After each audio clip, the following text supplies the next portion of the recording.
মাত্র 1.5 কাপ আটা দিয়ে এত মজার একটি নাস্তা তৈরি করা যায়, না দেখলে বিশ্বাস হবে না। নাস্তাটি বানানো খুব খুব সহজ, যে কেউই তৈরি করতে পারবেন। আর এটি কিন্তু গরম গরম চায়ের সাথে খেতে অসম্ভব মজার হয়।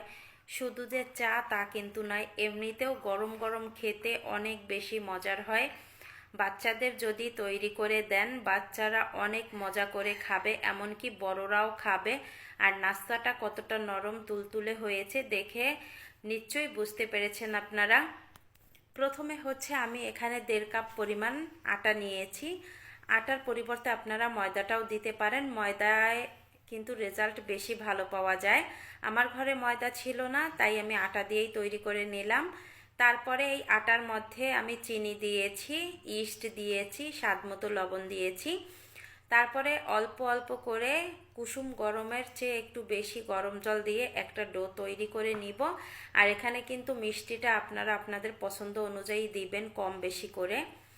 এই তো মাখানো হয়ে গেছে গরম জল দিয়ে। এবার হচ্ছে উপর দিয়ে একটু তেল দিয়ে তারপরে ঢাকনা দিয়ে ঢেকে 1 ঘন্টার জন্য রেস্টে রেখে দিয়েছিলাম।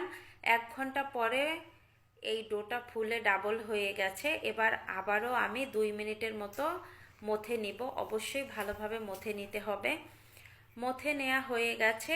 এবার হচ্ছে আমি এখান থেকে 4টা লেচি কেটে নিব। আপনারা কিন্তু আরও ছোট কিংবা বড় করেও লেচি কেটে নিতে পারেন, তবে আমি 4টা লেচি কেটে নিব, এর বেশি আমি নিব না। এক এক করে আমি প্রত্যেকটা লেচি কেটে নিয়েছি। এখন হচ্ছে রুটি তৈরি করব।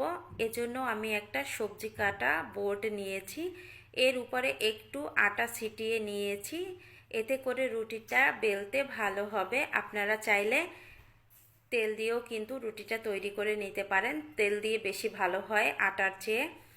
এই তো আমি একটা রুটি তৈরি করে নিয়েছি, আর এই রুটিটা বেশি বড় হবে না কিন্তু। এখন একটু ডিজাইন করার জন্য একটা নাইফ দিয়ে আমি এই যে একটা ডিজাইন করে নিচ্ছি। এটা অপশনাল, এটা যে দিতেই হবে এমন কোনো কথা নেই। আপনারা কিন্তু একেবারে প্লেনভাবেও এই রুটিটা তৈরি করে নিতে পারেন। ডিজাইনটা করা হয়ে গেছে, এবার অন্য একটা পাত্রে আমি রেখে দিলাম। এখন চুলায় চলে আসলাম ভাজি করার জন্য। তেলটা একেবারে অল্প আছে গরম করে নেবেন, বেশি গরম যেন না হয়।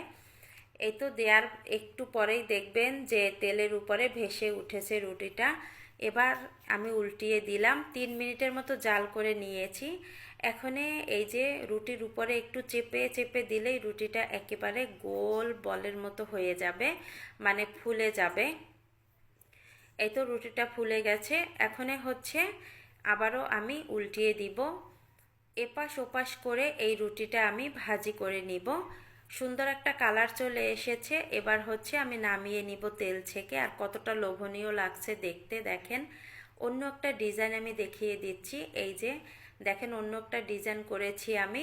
এভাবেও কিন্তু আপনারা ডিজাইন করে নিতে পারেন। ডিজাইনটা করার পরে আমি তেলের মধ্যে রুটিটা দিয়ে দিলাম। রুটিটা দিয়ে তারপরে হচ্ছে 2 থেকে 3 মিনিট জাল করে নিয়েছি। রুটিটা ফুলে উঠেছে। এপাশ ওপাশ করে আমি রুটি ভাজি করে নিয়েছি। এটাও সুন্দর একটা কালার চলে এসেছে। এবার নামিয়ে নিব। 4টা রুটি আমার ভাজি করা হয়ে গেছে। এখন আমি রুটিগুলো একটু ছিঁড়ে আপনাদের সাথে শেয়ার করব যে কতটা পারফেক্ট হয়েছে এই রুটিটা। দেখতে সত্যি অনেক লোভনীয়, খেতে কিন্তু আরও বেশি লোভনীয় হয়েছে। আর এটা গরম গরম খেতেই বেশি ভালো লাগে। আপনারা বাসায় একবার হলেও ট্রাই করে দেখবেন সেমভাবে।